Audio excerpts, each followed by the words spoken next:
Lee never forgot his painting lesson. After that trip to the brig, Bill got wise. He found by reading the articles for the government of the United States Navy that being a member of the Navy team means certain real responsibilities, not only for him, but for all the rest, from the recruits right on up to the very top.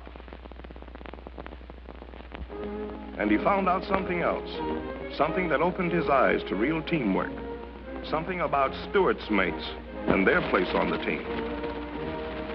Doris Miller, steward's mate, first class, USN, for his distinguished devotion to duty, extraordinary courage, and disregard for his personal safety during the attack on Pearl Harbor, December 7th, 1941, the Navy Cross. Albert H. Oliver, steward's mate, first class, USN, for conspicuous gallantry and intrepidity while serving aboard a United States warship during a raid upon that vessel by approximately 25 Japanese torpedo planes in the vicinity of the Solomon Islands on June 30th, 1942, the Silver Star Medal. William Pinckney, cook, third class, USN, for extraordinary heroism while serving aboard the USS Enterprise during the engagement with enemy Japanese naval forces near the Santa Cruz Islands on October 26, 1942, the Navy Cross.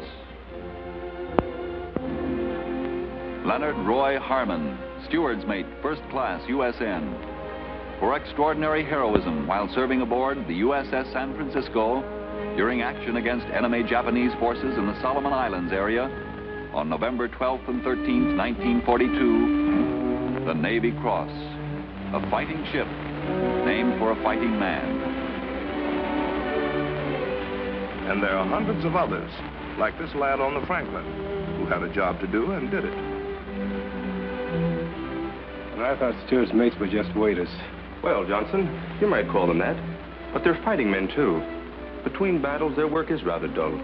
But somebody has to be a waiter, or a cook, or a storekeeper. Everybody can't be captain on a ship.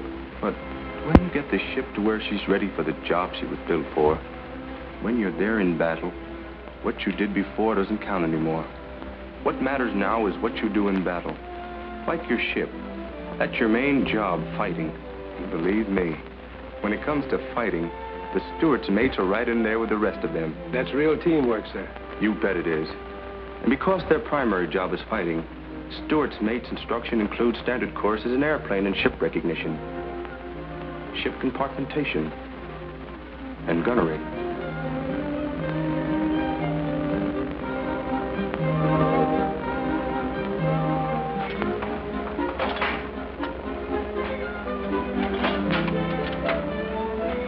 I'm glad you told me all that, sir. It makes me proud just to be anywhere on the team.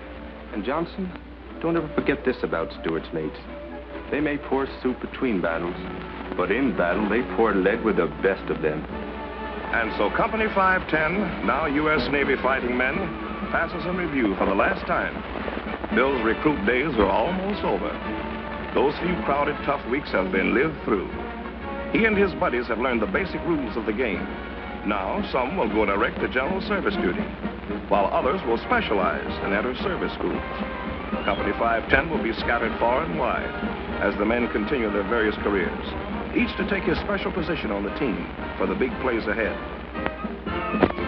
Bill was selected for quartermaster training at the U.S. Naval Training School, Hampton, Virginia.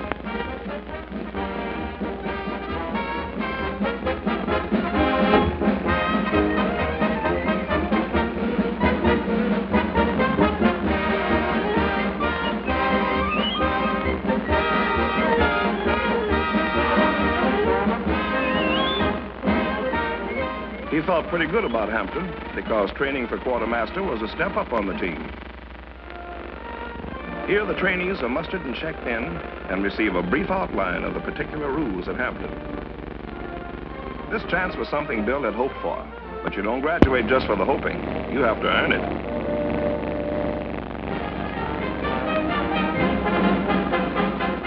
Until now, a buoy was just something floating around in the water. But Bill soon learned that there were quite a few different types of buoys, each with a different purpose. He had to become as familiar with them as with his own name. But that was only a small part of it. Among other things, Bill learned how to make compass deviation compensations, how to navigate by dead reckoning, and how to plot a course.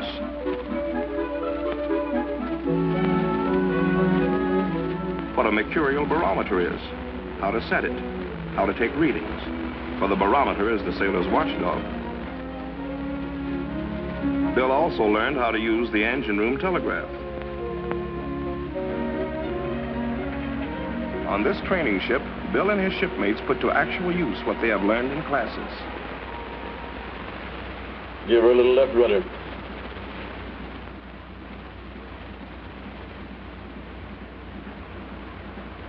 Easy now.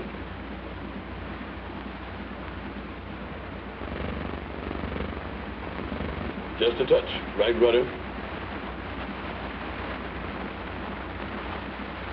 That's it. Ease your rudder. That's fine. So while Bill is on his way to becoming a quartermaster, other Bills, Tonys, Bobs, and Pedros are on their way to becoming radio men, aviation metalsmiths, aviation machinist mates, gunner's mates, and other specialists, and getting ready to take their places patrolling,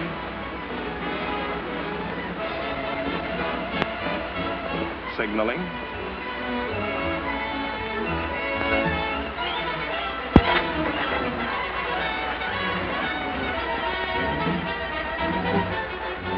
minesweeping,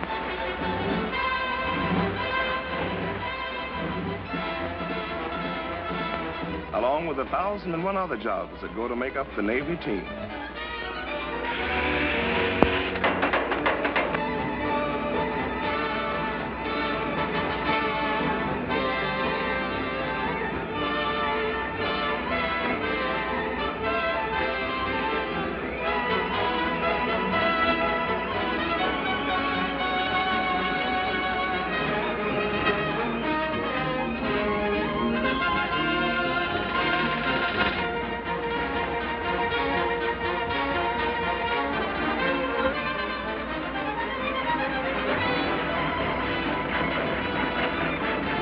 This photographer's mate, who wears the Purple Heart, has flown many missions over enemy territory in the Pacific, doing map work under hazardous conditions.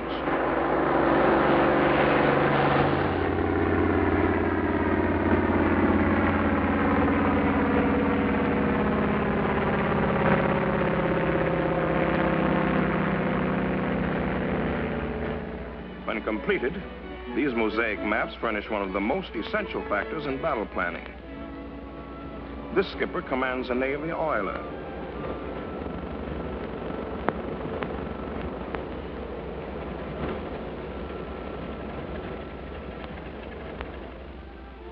And this chaplain counsels and advises the boys on many subjects, while these waves have released men for duty in combat areas.